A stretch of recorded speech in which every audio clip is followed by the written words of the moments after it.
Wait, my hair, your hair, how's your hair look? It is what it is. 1, 2, 3. Hello friends. This is my dad. My dad is on a video with me, and this video is going to be all about him attempting to do my makeup. Right. So are you excited for that? Hey, beyond words. And we're going to ask you some questions from people who DM me on Instagram. Okay. Wanting to know a little bit more about you. I want you to point out for me what some of these things are, okay? It's like a test. All right, so... But I feel like you're really smart, so I feel like you're going to get this. But I'm an idiot savant. I have no idea whatsoever as it pertains to anything here. All right? So, here it is, right? This is my interpretation of what's here. This is a peripheral addendum conduit that connects the dilithium... I said conduit. That connects the dilithium with the trilithium crystals for the warp drive. Is this Star Trek? Yeah, well, I think we just got into Star Trek. This is something that the Klingons use. Right here. This right here is a communicator part. This is actually right here. This right here is what they smoke and take in Berkeley. This is illegal. Not only illegal like in the South. Oh my gosh! Why don't you put makeup on me? You want to put makeup on you? Why not? Should I do your makeup? Yeah. Are we switching the video? Am I doing your makeup? We're going to switch the video for today. Yes. Okay. We're back. Hey, Elizabeth, we're back and we switched places. And we switched concepts. I'm going to do his makeup. Because I'm going to do your makeup. You can do my makeup. So do you want me to do like me? Like a glam? Or do you want to do like manly makeup? Was that judgmental? A hashtag for that. Oh my god. I'm just saying. I don't even know if I could put that in the video. Because we still have like, it's just, okay, my point to you is, okay. Yeah, no, whatever that manly makeup definition, manly. I'm going to be on television. Right. So do the makeup, because every time I do interviews, like I have makeup people that come in for the different, whatever it is, if I'm doing a movie or if I'm doing television, and you get this full spectrum. Okay. But I want to, like, what are my weak areas? Okay. I want to cover what you have no weak areas. I do. Perfect. Look. He's perfect. Like when I don't sleep right, I have the bags underneath the eyes. Okay. I have a mole here. Like I get accused of sometimes that it's a pimple. No. Booger. Oh, booger. Booger. Are we allowed to say booger? We're allowed to say. I'll let you say booger. Okay. And it's not. It's a mole. It's a mole. It's a really cute mole. Yeah, but. Okay, so I'm gonna do his face. I like this idea. All right. That's a big forehead. So I'm gonna get ready to do your face, and then we'll get right into the video. Let's do it. Let's do it. Okay. Now let's begin with foundation. That's right, foundation. That's right. And I'm gonna ask you some questions. Okay. Okay. About the foundation? No, about your life. I'm excited about the concealer. Let's do this first. Let's help with that purple. Don't forget the highlight is above the concealer. Like yes. The areas above, north of the concealed areas. Yes. I'm just gonna put an oil on your face first. This oil is critical. The oil will make sure that the concealer falls in its proper place. Okay, first question. This is the question I get asked the most about you. How did you get involved in ministry? I was called. Amen. We can stop there. Okay. No, I'm serious. What was that journey like? How old were you when you first? I was 14 years old. When you first preached? When I first preached. I was called. Really? Yeah, my parents are not preachers, but they love Jesus, but I was called. I was in a church, this guy I never met before, from a ministry called Teen Challenge, called me out by name. Never met me, said there's a Sammy in the church. And the rest is history. When my dad was young in Puerto Rico, that's where my parents are from. Okay. My dad was a kid, I have to ask him again how old he was. I think he was like 13, 14. And he was a kid, and this lady came up to his church, Disciples of Christ Church in Puerto Rico, and called him out and said, out of your loins, not you, but out of your loins will come a light that will help change the world for Jesus. So yeah, it's been an interesting journey ever since. I was born for this reason. Was there ever a time in your life, I got asked this question too a lot, was there ever a time in your life where you doubted your call, you doubted what you wanted to do in ministry? What else did you do aside from pastoring? Oh, sure. Yeah, no. I was a teacher. Even with the calling, my mind is very faith and science. So I thought I could have and people could do this, but I wanted to have a career a secular career and then like a vertical ministry, but a horizontal secular career. So I wanted to do ministry part-time. Okay. Like whatever I could. So I wanted to have like money, have companies, teach, or be a professor at university, and then part-time go out, do missions work or preach. And I had a decision to make back in many years ago, and God said you have to let the lifeboats drift away, which means believe me for everything or believe me for nothing. So I had to let go of my secular job and believe God for everything. Did you like teaching?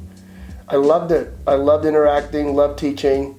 I loved it. I loved the academy. I love it. What's your favorite pastime? My favorite pastime would be to bike, run, exercise, travel, not for ministry, but travel and historical sites. I like that. That's true. Mountain climbing, hiking, bungee jumping. You did do that? I did do that. What's your favorite place that you visited so far?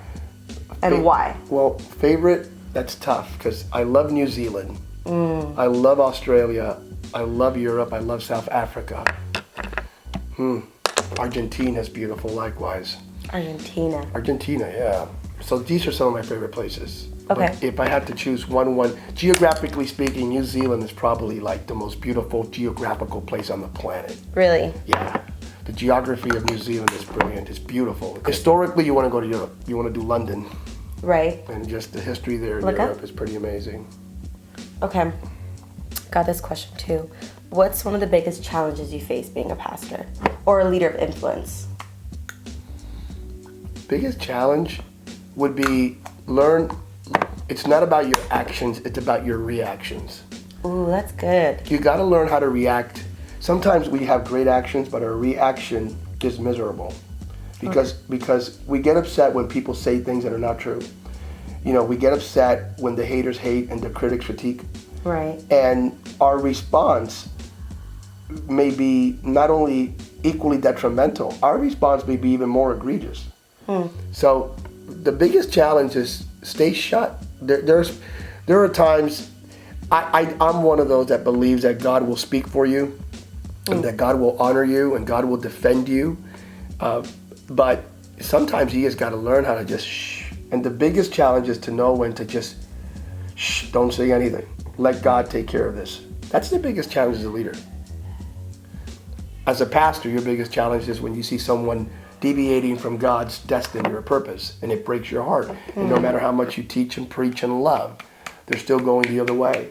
And it breaks your heart. You hope and pray that they'll have a wake-up call and they turn back to their place of destiny. What advice would you give to a young pastor, millennial? A millennial pastor? Yes, considering today's society, today's culture, all of that. Live a holy, healed, healthy, happy, humble life. Live a holy, healed, healthy, happy, humble life. It's not about you, it's about Jesus. It's all about Jesus. And as a Christian, you are called to engage the culture, and you are called to reform the culture. That's good. But first, you're called to be a countercultural narrative. So you're not here to appease the culture. The culture is not the enemy, by the way. The culture is something we should engage.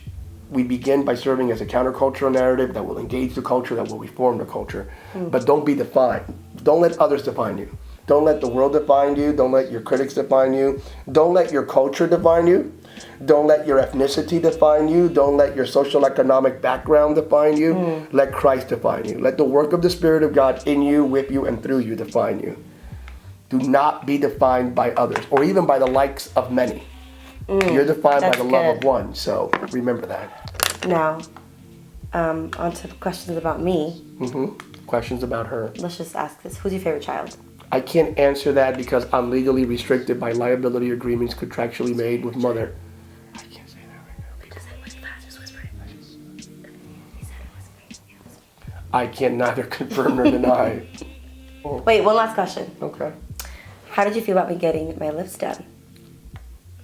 You got your lips done? So why did you get your lips done? Was it a need or a want? It was a want. It's a want. So you acknowledge it's a want. I very much acknowledge that it's a want. I think that I wanted it the more I got into makeup, because makeup is also involves lips, lipsticks, lip liners, and all that. And I felt like I was really overlining my lips, and I just really was insecure about it. But what concerned me was one day I see you and you have your lips, and then the next day you have this thing that came over that you flipped over the top of your skull. But wasn't it more natural than what you thought? It was more natural because it was this. It came out. It would hit the lens. It was, and I saw you, and I got hit. Okay, he saw me when it was like the second day, and I was super swollen. So that's what it looked like. But see how like natural it is? Yeah, but I get the importance of looking aesthetics and looking attractive and in personal enrichment. That's fine. But when do you stop being you? Right. Right? I think there has to be a limit. You think so? Yeah. I've only gone to, what is it, a cosmetic surgeon. For this, I've never done anything, I haven't done anything done. So I asked about this, we were beginning to do television and doing other stuff. And I asked, and the guy looked at me and said, we could do this, but it gives you, quote, character. It does. And he says, it's you. It is you. A question for you. How do you handle the critique and the backlash people give you? Because there's always haters, right? Yeah, but by the grace of God, I don't have that many. I mean, right. I handle it with the following teaching in my mind. If their praise did not make you, their criticism cannot break you. So good. So haters are going to hate, but don't hate back. Right. Because then the haters win. They want your attention. Haters want your attention. Don't give them what they want. Don't tweet back. Don't answer back. Don't. Just. I love Instagram, Facebook. I love Twitter because you have the social media platforms have the capability of ban, delete, block. It does. So what's stupid is that people have the audacity to go on your page and hate on you. Right. Like you could have no other choice but you just block them. That's so true. Delete. Yeah. I mean, again. Yeah. Notice how the majority of haters are not the sharpest knives in the drawer. It's true. You delete, ban, block. Yeah. Dilly. All right. Now you can ask me questions. All right. So do you have a boyfriend?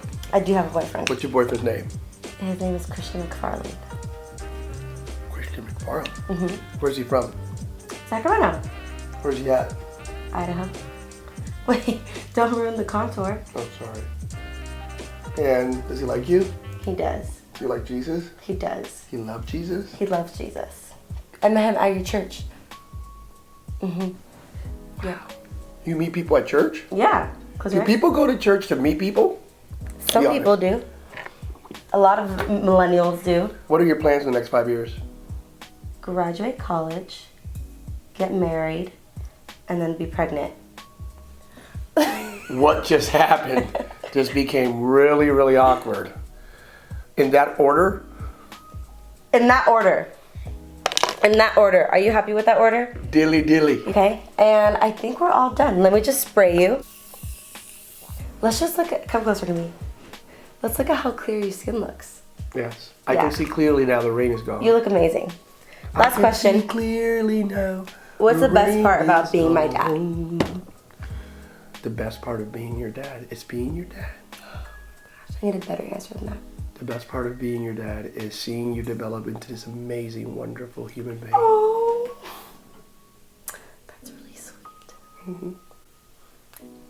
All right, guys, that is the end of the video. I did his makeup, and his skin looks amazing. You're ready for any interview. I'm ready for any interview. You go to the White House, CNN, right here, Fox CNN, News, Fox, MSNBC. You will look like... You down to OPP, you say you know me.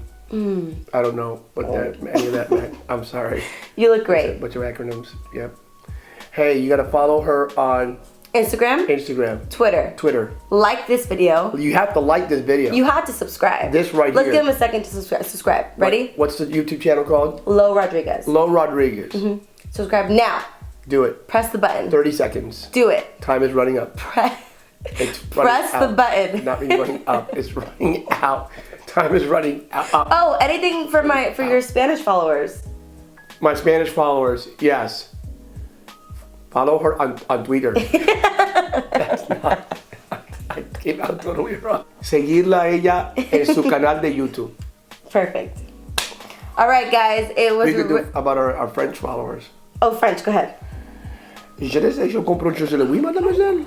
German, how about German? So sorry for my French. Darf ich meinen Bleistift spitzen? So sorry for my Germans. Oh my gosh. All right, it's been exciting. It's been a great video, my favorite video so far. Peace out. I love doing a video with my best friend. This is my best friend. Make sure you guys do all the things that we gave you time to do. Yeah. And I will see you guys on the next video.